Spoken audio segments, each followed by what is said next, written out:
इसके साथ ही हरियाणा के कुरुक्षेत्र में विजय संकल्प रैली से पूर्व मुख्यमंत्री मनोहर लाल प्रचार के लिए पहुंचे हैं। देखिए लाइव तस्वीरें।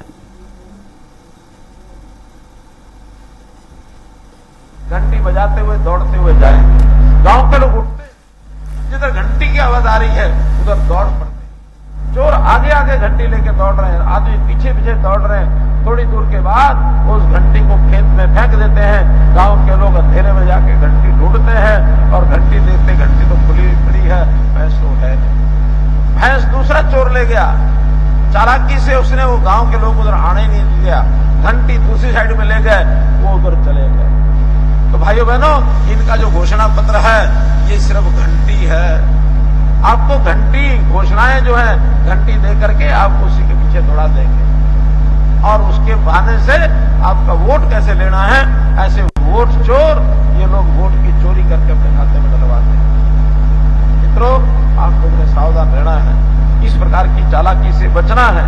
कभी भी अपने आप को झांसे में नहीं आने देना है। ये अफवाह फैलाई इन्होंने कि जब मोदी जी आएंगे, बल्कि एक और शंका पैदा की कि 272 सीटें चाहिए जीतने के लिए, तो फिर ये 400 क्यों ले रहे हैं और अपने आप ही उसके बाद छोड़ देते हैं, शुरा छोड़ते हैं कि 400 का मतलब ये है कि आएंगे तो संविधान को खत्म कर देंगे। अरे हम 400 इसलिए कहते हैं कि इस देश की ताकत एकजुट होकर के रहेगी तो अपने देश में भी काम कर सकेंगे, दुनिया को भी हम बता सकेंगे कितनी मजबूत हमारी सरकार है, कितनी मजबूत सरकार है। दुनिया के सामने भी बताना होता है, केवल सरकार नहीं बनानी होती है। हम एकजुट होकर के अपने देश को आगे बढ़ाने के लिए, संकल्प लेने के लिए मोदी जी को एक सशक्त प्रधानमंत्री बनाकर हम आगे बढ़ेंगे, इसलिए 400 सीटें चाहिए। मोदी जी ने तो यहां तक कह दिया कि जिन्होंने संविधान बनाया था, डॉक्टर अम्बेडकर, यदि वो भी दोबारा जन्म लेके आ जाएं और वो कहें कि संविधान बदलना है, संविधान तब भी नहीं बदला जाएगा। ये विश्वास आपको दिलाया था। कैसे कैसे शुरू छोड़ते हैं। अभी कुछ दिन पहले एक नेता ने कहा कि मोदी जी क्योंकि उनकी ज्यादा आयु हो गई है और ये खुद प्रधानमंत्री नहीं बनेंगे, किसी दूसरे नेता को प्रधानमंत्री बनाएंगे। अरे भारतीय जनता पार्टी की अपने घर की बात दूसरे आदमी जनता को बताएं तो जनता को बरगलाने जैसी इससे कोई बड़ी बात हो सकती है? ये जनता को अंदर अफवाह फैला करके लोकतंत्र का अपमान कर रहे हैं। तो इस लोकतंत्र का अपमान न होने दें मित्रों। एक बात और, कुछ लोग, अब जनतंत्र है, विचार अलग अलग हो सकते हैं, पार्टियां अलग अलग हो सकती हैं, उनके कार्यक्रम अलग हो सकते हैं, चुनाव अलग लड़े, कोई जीते कोई हारे, अलग बात है। लेकिन कुछ लोग इस इलाके में वो विरोध करने का तरीका जबरदस्ती, खिलाफत करने का तरीका आमने सामने का झगड़े और विरोध का तरीका गाली गलौज पर उतर के आना, मित्रों ये लोकतंत्र में कभी भी अच्छा नहीं होता है। लोकतंत्र का ये अपमान है।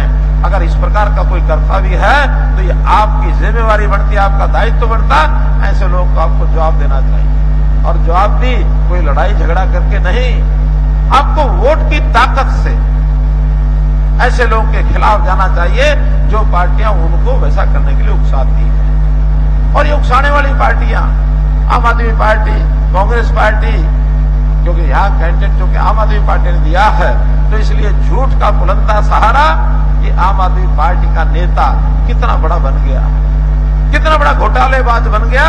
शराब घोटाले के अंदर मुझे ऐसा लगता है कि दुनिया का सबसे बड़ा घोटालेबाज, जो अपने आप को ईमानदारी की बात कहते कहते थकता नहीं था, जो अन्ना हजारे जी की कंधों पर बैठ करके और शासन करने के लिए आया, बाद में उसी अन्ना हजारे को इन्होंने धोखा दिया। उस भावना को धोखा दिया कि देश में आखिर अन्ना हजारे जैसे महात्मा और भ्रष्टाचार की लड़ाई लड़ने के लिए आगे आए।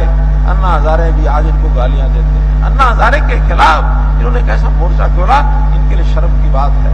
इसलिए भाई बहनों, मैं तो इतना ही कहूंगा कि आप विचारवान लोग हैं, हर प्रकार का विचार करें, भारत सरकार का विचार करें, हरियाणा सरकार का विचार करें। हरियाणा में नौकरियां बिकती थी मित्रों।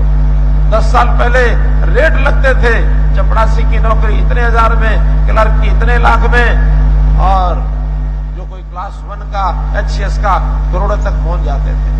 पिछले 9 साल के अंदर इस इलाके में भी नौकरियां मिली होंगी। जरा बताइए, किसी का कोई पैसा लगा? कोई पैसा लगा किसी का? बिना पर्ची बिना खर्ची ये नौकरियां देने वाला हरियाणा पहला प्रदेश है मित्रों, पहला प्रदेश है। हरियाणा में कोई सोच नहीं सकता था कि इस प्रकार की ईमानदार सरकार आएगी। मित्रों, इनकी घरों की लड़ाई, कांग्रेस की लड़ाई और साथ में आम आदमी पार्टी की लड़ाई जग जाहिर हो चुकी है।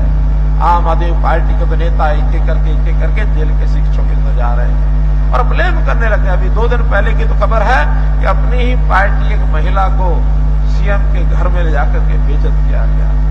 अपनी पार्टी की महिला को बेइज्जत करते हैं। कांग्रेस के लोग लड़ाई कैसे लड़ रहे हैं? यानी हमारे यहाँ 2 महीने से हमने एक्सरसाइज की, सारे हमारे कैंडिडेट का चयन हो गया। इनके यहाँ चुनाव शुरू होने से, नामांकन से 3 दिन पहले फैसले होते हैं, 1-1 महीना झगड़े होते हैं। क्यों नहीं कर पा रहे हैं ये? इसलिए नहीं कर पा रहे हैं कि कुर्सी की लड़ाई भयंकर है।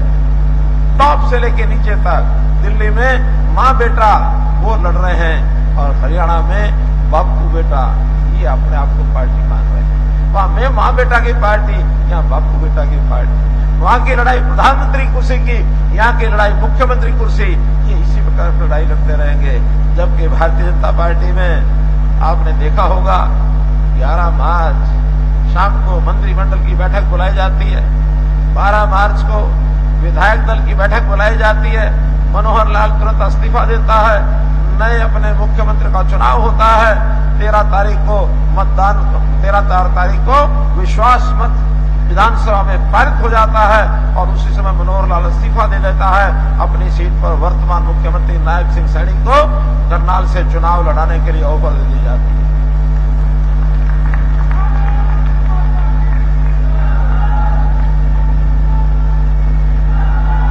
मित्रों, कांग्रेस में कभी ऐसा संभव है क्या?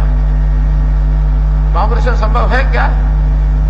कुर्सी पर बैठ जाएंगे, छोड़ेंगे नहीं, बहाना भी करेंगे, मैं तो छोड़ना चाहता हूं, कुर्सी मुझे नहीं छोड़ती है।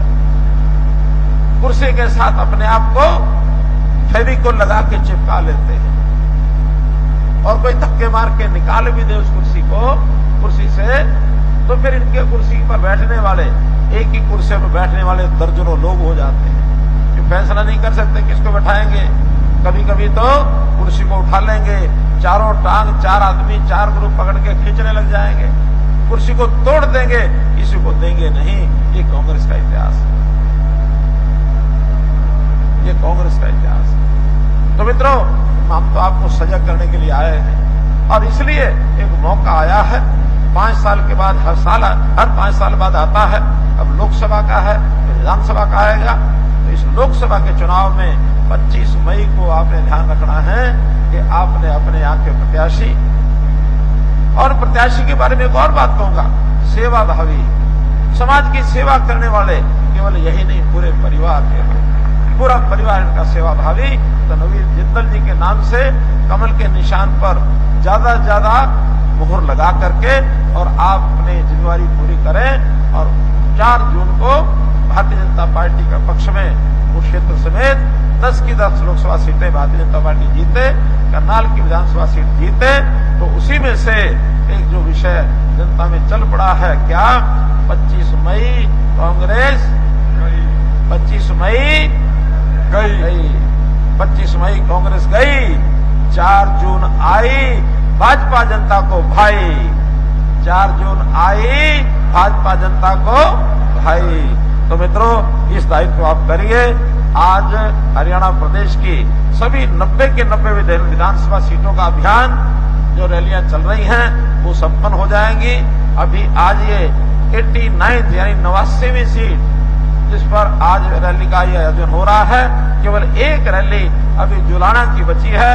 मैं वहां जा रहा हूं। शाम को 5 बजे तक हरियाणा के 90 की 90 विधानसभा सीटों में हमारा सम्मेलन ये पूरे हो जाएंगे और इसके बाद केंद्रीय नेताओं की रैलियां शुरू होंगी। कहीं अमित शाह जी की, कहीं मोदी जी की, कहीं राजनाथ सिंह जी की, कहीं राष्ट्रीय अध्यक्ष हमारे जेपी नड्डा जी की, योगी जी की, हमारे जितने भी मुख्यमंत्री हैं वो भी सब आएंगे। बड़े नेताओं की एक दो रैली और होंगी।